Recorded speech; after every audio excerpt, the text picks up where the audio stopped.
હવે આગળ વાત કરીશું રાજકીય ગલિયારાઓમાં શરૂ થયેલા ચૂંટણી પ્રચારની।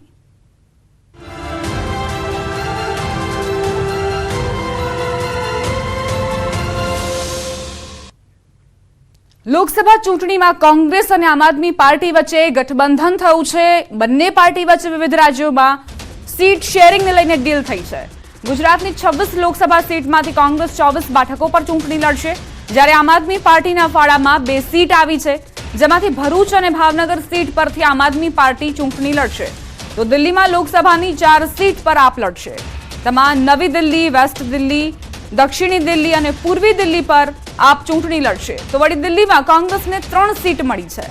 गोवा में कांग्रेस चूंटणी लड़शे, જ્યારે पंजाब में बन्ने पार्टी अलग अलग चूंटणी लड़शे। तो भरूच बैठक पर कांग्रेसना उम्मीदवार तरीके मुमताज पटेलनी दावेदारी અને ફૈઝલ પટેલના નિવેદન પર कांग्रेस नेता मुकुल वासनिके प्रतिक्रिया આપતા કહ્યું, બંને પક્ષના નેતાઓ અને સમર્થકો આ નિર્ણયને માનશે।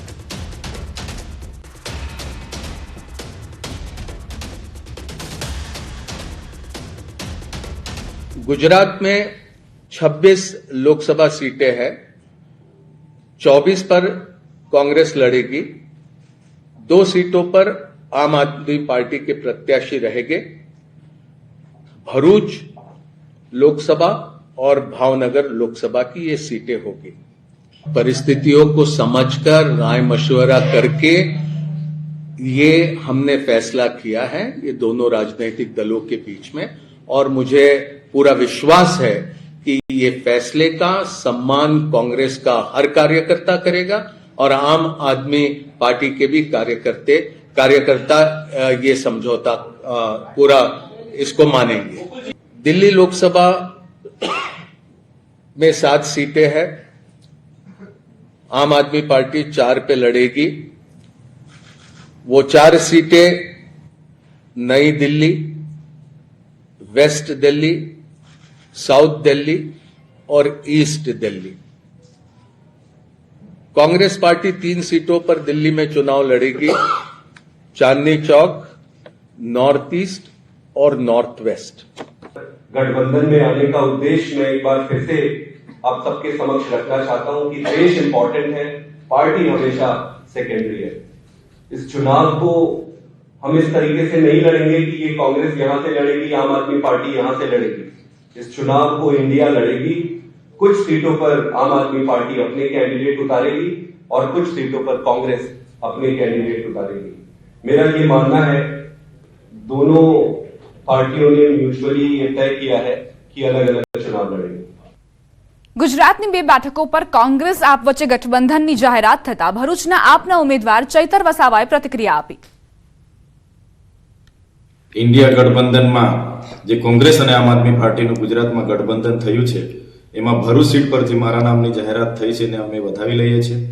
एमां मल्लिकार्जुन खड़गे जी, राहुल जी, प्रदेश प्रमुख शक्तिसिंह गोहिल जी अने भरूचना अहमद पटेल साहेबना परिवार मुमताज जी अने फैजल जी नो अमे खूब खूब आभार मानीए छे।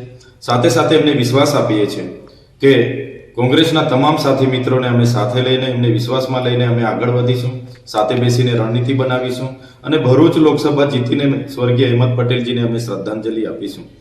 एक समय भरूच जिल्ला में नहीं दक्षिण गुजरातनी अंदर ट्राइबल पट्टी में छोटूभाई वसावा बीटीपी सर्वेसर्वा केटला मजबूत नेता था। ए वखते अमे एमने नथी गांठा कांग्रेसवाळाने कि बीटीपी वाळाने, तो आजना माटे आज तो कोई सवाल ज नथी। आज कांग्रेस साव जिल्लानी अंदर तूटी गई है। बीटीपी एनु कोई अस्तित्व नहीं। हवे ए कोने सपोर्ट करे छे ए राम जाणे। अने आप नवी नवी पार्टी है, एक खूणामां छे डेडियापाड़ा विधानसभा पूरती, बाकीनी 6 विधानसभामां एनुं कशुं कई ज नथी। हशे 5, 20, 25 कार्यकर्ताओ, बाकी ए सिवाय आखा लोकसभानी अंदर कोई अस्तित्व ज नथी आपनो। अने कांग्रेस मने नथी लागतुं के एने पूरी ताकतथी मदद करे। प्रदेश कांग्रेसे गठबंधनने आवकार्યું। સ્થાનિક નેતાઓની લાગણીઓની પ્રદેશ અધ્યક્ષે રાષ્ટ્રીય નેતાઓને રજૂઆત કરી હતી। રાષ્ટ્રીય નેતૃત્વના નિર્ણયને અમે આવકારીએ છીએ। ઇન્ડિયા અલાયન્સને વળગીને કામગીરીને આગળ ધપાવીશું। પરિસ્થિતિની વાસ્તવિકતામાં ક્યાંક કોક જગ્યાએ અમારામાંથી પણ કોકનો સૂર હોય, સ્થાનિક કક્ષાએ દરેકની લાગણી હોય, ગુજરાત પ્રદેશ કોંગ્રેસે અમારા સન્માનીય અધ્યક્ષ શ્રી શક્તિસિંહજી ગોહિલે રાષ્ટ્રીય નેતૃત્વ સમક્ષ તમામ પાસાઓની વાત રજૂ કરી હતી. મજબૂતીથી પ્રદેશ કોંગ્રેસનો મત પણ રજૂ કર્યો હોય, પણ અંતે રાષ્ટ્રીય નેતૃત્વ જે નિર્ણય કરે તે ગુજરાત પ્રદેશ કોંગ્રેસ માથા પર ચડાવીને આગામી દિવસોમાં ગઠબંધનના ઇન્ડિયા એલાયન્સનું જે છે અમારી એને સંપૂર્ણપણે વળગીને એની કામગીરીને આગળ ધપાવશે. તો આ તરફ કોંગ્રેસ અને આમ આદમી પાર્ટીના ગઠબંધન પર ફૈઝલ પટેલ નારાજ જોવા મળી રહ્યા છે. તેમણે કહ્યું, હું દિલ્હી જઈશ, રજૂઆત કરીશ, હજુ નોમિનેશનની પ્રક્રિયા બાકી છે. ફૈઝલ પટેલે કાર્યકરો કહેશે એ મુજબ હું કરીશ તે પ્રકારનું નિવેદન આપ્યું. ભરૂચ સાથે અમારા પરિવારનો જૂનો સંબંધ છે, ભરૂચ બેઠક અમારી છે તેવું કહેવું છે ફૈઝલ પટેલનું. આ નિર્ણયથી હું અને મારા કાર્યકરો વિરોધ કરીશું, વિરોધમાં છીએ આ નિર્ણયની. પાર્ટી જે બોલશે તે અમે સ્વીકારશું. હું જરૂર જીતીશ જો કોંગ્રેસ ભરૂચથી લડે તો આ પ્રકારનો વિશ્વાસ પણ તેમણે વ્યક્ત કર્યો. સ્વર્ગસ્થ અહેમદ પટેલના પુત્ર છે ફૈઝલ પટેલ. અગાઉ ભરૂચ બેઠક પરથી કોંગ્રેસમાંથી ફૈઝલ પટેલનું નામ ચર્ચાતું હતું. मैं दिल्ली अभी शाम को जा रहा हूं और हाईकमान से वापस बात करूंगा. देखिए, नॉमिनेशन के लिए बहुत टाइम है, इलेक्शन के लिए भी बहुत टाइम है, काफ़ी कुछ हो सकता है.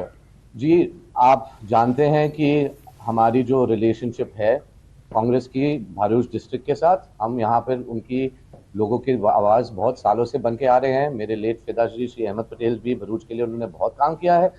ये हमारी सीट है, ये हमारी कॉन्स्टिट्यूंसी है. बेशक अगर अलायंस में ये आज अनाउंस हुआ कि आम आदमी पार्टी को भरूच लोकसभा की सीट दी जाएगी, मैं और मेरे पार्टी वर्कर्स जो हैं हम तो बिल्कुल इसके विरोध है, लेकिन जो पार्टी बोलेगी वो हमें स्वीकार करना पड़ेगा. मैं हाईकमान से बात करने वाला हूँ, उसके बाद मैं और बोलूँगा. कल का ट्वीट है कि मैंने राहुल गांधी को वादा किया है और अभी भी वादा दिया है. मैं ज़रूर जीत के आऊँगा अगर कांग्रेस यहाँ से लड़े. આપ અને કોંગ્રેસના ગઠબંધન પર પ્રદેશ ભાજપ અધ્યક્ષ CR પાટીલે પ્રતિક્રિયા આપી. તેમણે કહ્યું, ગુજરાતમાં આંધળા બહેરા ભેગા થયા છે. કોંગ્રેસ અને આપ પાર્ટી બંને દીવા સ્વપ્નોમાં રાચે છે. 126 બેઠકો પર આપની ડિપોઝિટ જપ્ત થઈ હતી. માત્ર 2 ઉમેદવારનું ગઠબંધન થયું તે જ બતાવે છે આપની તાકાત કેટલી છે. કોંગ્રેસે 44 સીટ પર ડિપોઝિટ ગુમાવી હતી. આપ અને કોંગ્રેસનું ગઠબંધન સફળ થાય તેવું નથી લાગી રહ્યું. રાહુલ ગાંધી નેતૃત્વ કરી શકે નહીં તેવું કોંગ્રેસના લોકો માને છે.